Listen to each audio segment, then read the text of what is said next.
You are listening to the Maple Footy Podcast, the unofficial football podcast of the North. I'm your host, Sam Little. Find me on socials at SamLittle44 and the podcast at Maple Footy Pod. And now there's nothing left to say except for sit back, enjoy, and welcome to the show. Hello, yes, and welcome back to the Maple Footy Podcast. And today we have a very special guest on. He spent the last number of seasons in the CPL, whether it be as a wanderer in Halifax, where he quickly became one of the league's best. Since then, he's taken his game to Hamilton and hasn't missed a beat with Forge, winning the CPL Shield in his first season with the club. It's a pleasure to welcome reigning CPL Defender of the Year, Dan Nimick, onto the podcast. So, Dan, thank you so much for being here today. Pleasure to be here, Sam.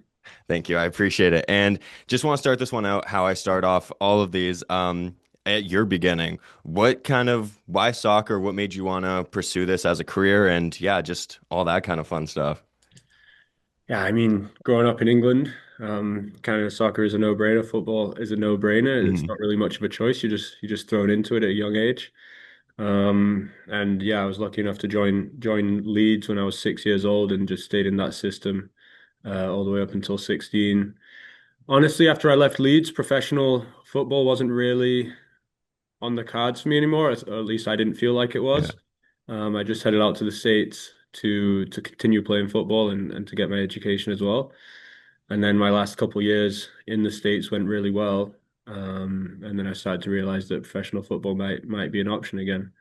And luckily I've been able to take some opportunities and yeah, here we are. That's awesome. And was there a moment kind of during your college career where where there was like a distinctive moment where it's kind of like, okay, no, like this could still be a viable option for me in the future? I'll be honest, it wasn't until senior year where our team was doing really well. I was doing really well. Yeah. And there was realistic chances that if we continued winning and made a decent run in the tournament, that I probably would have been drafted. And that ended up happening. And then once I was drafted, I was like, got an opportunity here. Yeah. May as well give this a go. Yeah, awesome. And kind of when you were coming up, was there any players that you kind of really looked up to when you were first starting out that you really liked their game and wanted to maybe emulate them in a way? Are you saying when I was younger, in childhood, Yeah, or yeah, yeah. Like kind of like when you were coming through the Leeds Academy, we'll with say. the Leeds Academy? Yeah. So at Leeds, I was a right back. Mm. Hadn't moved to centre back. I didn't move to centre back until later on. And there was a right back at Leeds, called Sam Byram Oh yeah, while I was that's a coming up through show. the academy. And yeah, we would see the first team here and there throughout the facility while we were in training. You Yeah. get glimpses of them, and yeah, I really liked Sam Byram and watched him to try to emulate him as a right back coming up. That's awesome. That is a shout, by the way. Mhm. Um, and then, of course, being a center back in the modern day, there's a lot of important traits that you kind of have to have. Can you kind of speak to the importance of that adaptability of not only having to be a good like defender properly, but also now just a good all-around player, whether it's on the ball, helping dictate play, carrying the ball forward. Can you kind of speak to the adaptability of that? Yeah, in modern football, you're seeing it more and more. Teams want to play. Teams want to build up from the back. Uh, So yeah, I think it's really important. I think being a right back and then moving into midfield in college and then moving back to center back in college for my last 2 years. I think you see a lot now with top level defenders. They've played other positions growing Yeah. up because you need that technical ability and the defensive side of things is more mental. Obviously you need some physicality, but being able to read the game is so important. So I think having that technical ability from playing other positions is really important and helps you stand out as a player. Awesome. And then kind of you mentioned about reading the game as well. Can you kind of talk about having to face different types of opponents, especially as a center back? Some games you're going to have to face that really electric winger, or you're going to have to face the like typical number nine poacher. How does your reading of the game kind of switch up depending on your opponent that you're playing? Yeah, it's really important. You got to adjust your game based on your opponent. Uh, Obviously we're lucky enough, or I don't know if you'd say it's lucky, unlucky, or whatever. It's just a Yeah. part of this league. You play each team 4 times. Yeah. So you get to know a lot of players and yeah, you approach games differently if you're playing against a big physical nine, who's maybe not got that burst of pace in behind. You can afford to be tight, not give them any space. You know you're in for a physical battle. And then if you're playing against those fast guys, maybe you got to give yourself an extra yard or two. Maybe cover for your teammates a little more because you know that a ball in behind, they're most likely going to win the race. So you definitely have to adjust your game a little bit going into each game. But we're lucky that we know most of the players in the league now, and we can do that. That's awesome. And then away from on the ball kind of play as well, you're a player who's very just to have a calming presence at the back, in the back line. How in big games and big moments do you remain kind of so just at ease almost in a sense, like a very calming presence for your team? It's just, I think it's reps, and Yeah.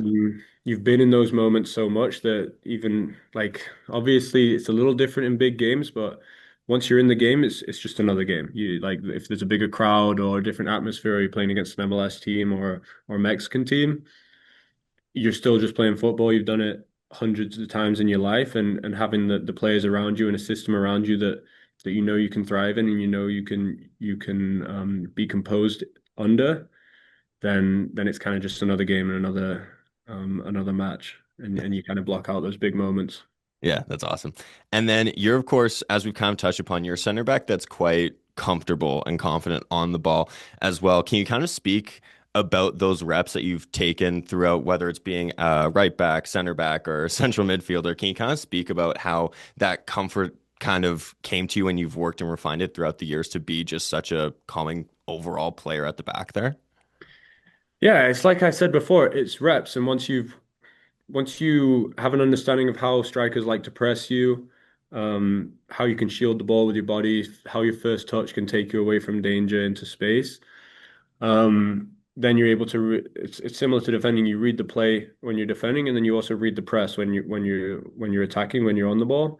And you if you have an idea of where the areas of the pitch you can exploit before you receive it, then your first touch can take you in that direction, and you know that your next pass. And that also comes down to the system that you're in, and being with Forge has really helped me because we're in such a structured system positionally in our Yeah. position play that you know where the areas of the pitch are that you can exploit. We've done that film leading up to the game, so you know the areas you need to look for. And then it's kind of just second nature, and you take your first touch away from the press and into those areas. That's awesome. And then, of course, I do have to ask because being a center back, you're no stranger to a good, honest tackle. Can you kind of tell us about how satisfying it is to get one of those perfectly timed tackles during a match? Yeah, it's really satisfying. I Yeah. think it's like a defender's goal. Is getting those good tackles. And maybe if the striker's annoying you a little bit, you can leave on it in on him, and it's not a foul, but you Yeah. know you felt it. Um, so yeah, it's great. I mean, I think it's something that I can add to my game a little more is being a little more aggressive in the tackle. But those times where I am aggressive and I do make those tackles, it's really satisfying, and it looks good for the cameras too. Absolutely. You had one over the weekend again against Calvary as well. It was a very nice, well-timed tackle right in the box Mhm. there. Yeah. And then going back to your Leeds days a little bit, I just want to ask you if there was maybe a crucial thing that you learned during your time there, maybe a piece of advice or maybe just a crucial part of your game that was instilled to you that you kind of still carry with you today at Forge.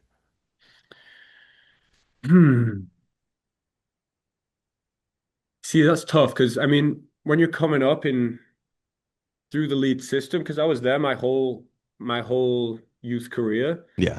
it was kind of just the norm for me, like Yeah. I'd never been in the Sunday league environment. I'd never been in an environment that wasn't the Leeds Academy system. So it's difficult to kind of tell you what's different from other growing up in other youth systems. Yeah. I think it's just standards throughout your whole childhood. You don't realize you're holding high standards when you're in it the whole time, but now looking back, you're held to a high standard. You still obviously want to enjoy your football, but you're held to a high standard. You're used to training 3, 4 times a week as a kid, coming up. And then there's also just that self-belief. You're good enough to play with those players who are at that level. Um, and you've been in those environments, and you know you can get to those environments again. That's awesome. And then, of course, after Leeds, you kind of went over to the States, played with Western Michigan University. Um, can you kind of talk a little bit about maybe readjusting to, I would assume, maybe a little bit of a different footballing style compared from England to the States? Yeah, it took a lot of adjusting for me Yeah. my freshman year. I didn't play that much.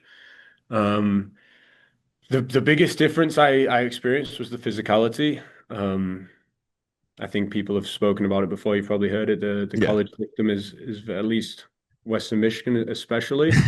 Our coach, Chad Wiseman, he loves a physical player, a big player. I Yeah. went in as a midfielder. If I went in as a centre back, he never would have recruited me because I'm too, if you can believe it, I'm too small to be centre back for him. Oh, I'm wow. not physical enough. He loves a big 6'4" Greek athlete as his centre backs. But so I went in as a midfielder, and I honestly I just didn't have the legs. I didn't have the physicality. I was one of the slow, not slowest on the team, but least explosive on the team. Yeah. Um, so that took some adjustment after a year and I think it really helped me going into my professional career because now I'm one of the more physical guys on the Yeah. pitch. That comes from putting in the work in the university system. But I mean, I was always one of the best technically on that team, but it really took some adjusting to get used to the pace of play and the physicality.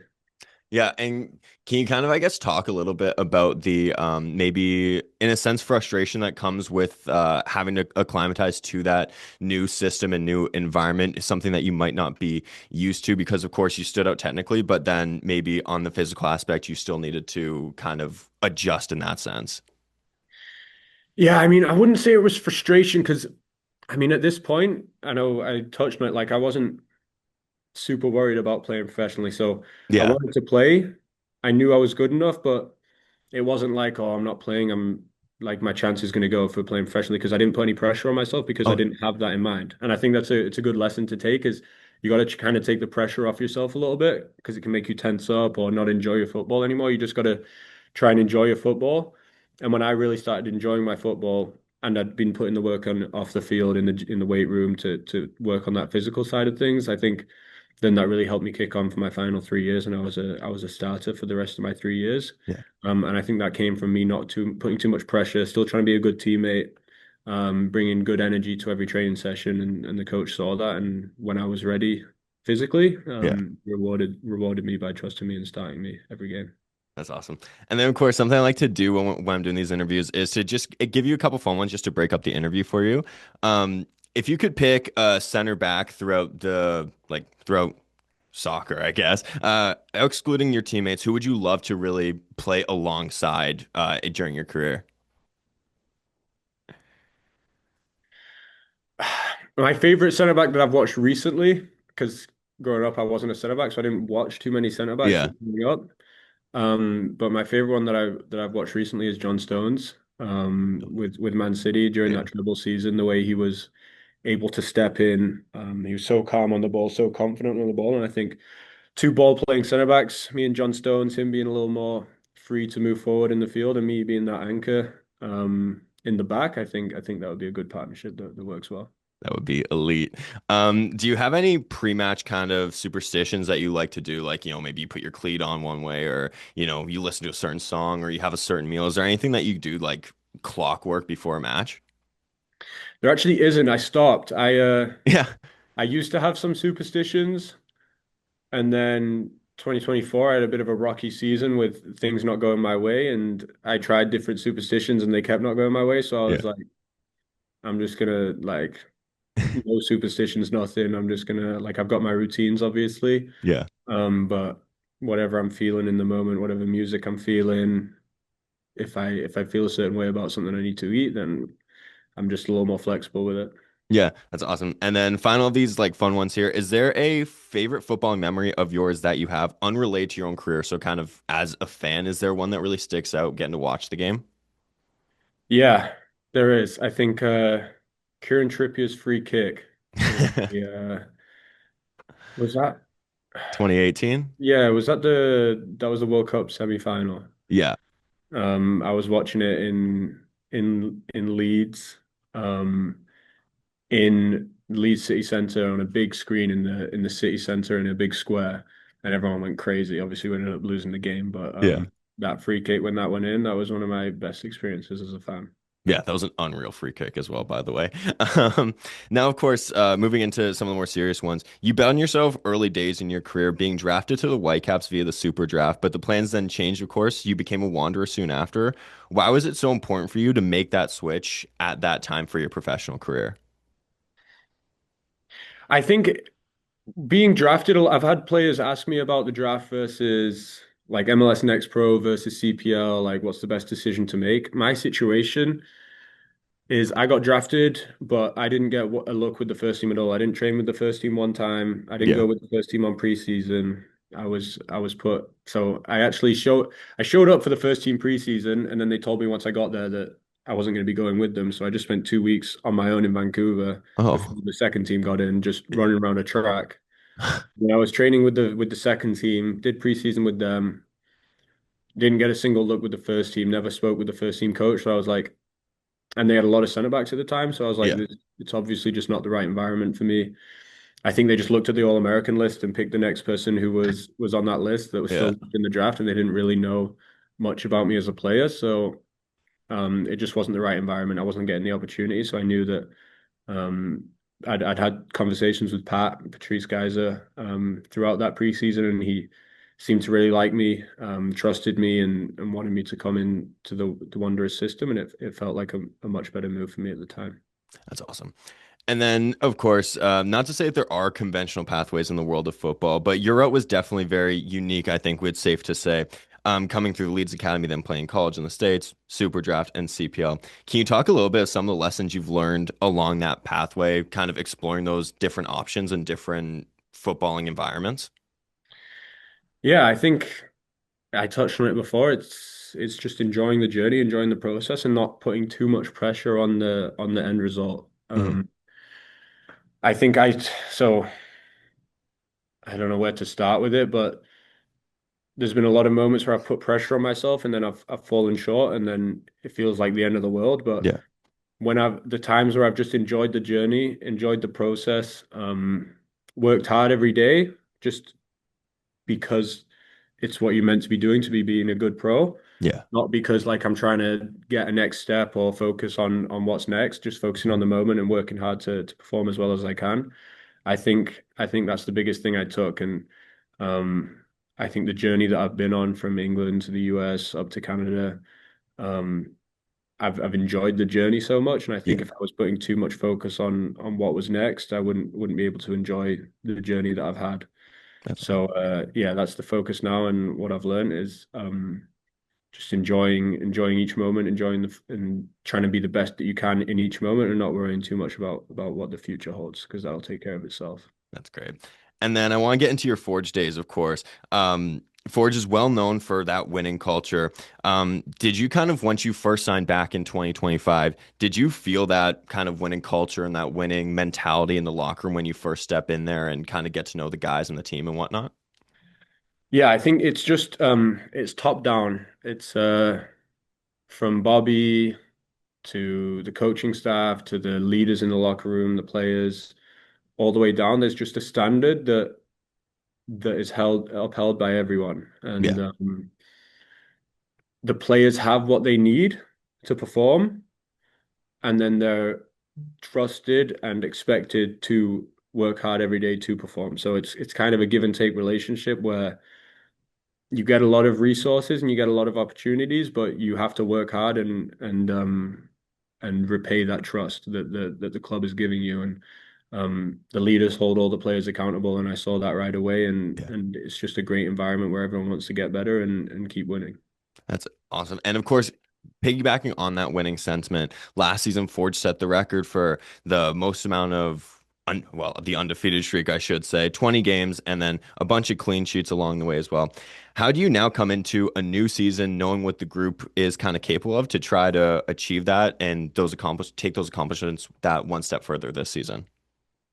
Yeah, I don't think we're trying to break the record for 24 Yeah, undefeated. yeah, Um, I think that's going to stand for a while, but there's also goals that we didn't reach last year that we can definitely reach this year. A lot of in that 20 game run in the league, a lot of those were ties, so we didn't make the most of them points wise. mm, Obviously, we ended up winning the league, but then we fell short in the playoffs. So it's just balancing. Can we continue to do well in the Canadian Championship? Can we continue to do well in the league? And then when it's crunch time at the end of the year, can we put some performances together and make a run in the playoffs? Obviously, yeah. the goal last year was the double, and we fell short of that. So maybe we can try that one this year. Yeah, absolutely. And then, of course, can you kind of talk a little bit about what those winning moments kind of teach you about yourself and your team? Because I know there's always that saying, like, you learn a lot in a loss, but can you kind of talk about what you learn when your team is on a roll and winning and just performing really greatly and getting those big results? Can you kind of talk about what you guys learn in those moments? I think it shows you the importance of momentum, of energy, of a good environment and team vibe within the locker room. Because obviously, when you're winning, it's easy to keep those good vibes, and that's so important. But then it's also remembering that um, anyone can beat you on any given day, and not to get complacent. I think maybe we were a little bit guilty of that against Ottawa, Mm. and then it's a little reset, shock to the system, and we come out and it wasn't the best performance against the Cavs, but we were able to get it done. I think where we fell short in Ottawa was we didn't have our best performance, but we also didn't have the best attitude and the best energy. Against Cavs, we still didn't have our best performance. We weren't clean on the ball, but the energy and the grit from everyone to win the game is what got it over the line. Awesome. And then I have just a couple more for you here. The season is played at such like a breakneck, game or two per week. How important is it when you hit that off season to kind of sit and reflect and really take that time to just readjust and settle down a little bit? Yeah, it's a weird schedule that we have in Canada, obviously with the Yeah. season being so long. So yeah, it's important for sure. Take a couple weeks to reflect on the season. Give yourself that little break that you've earned.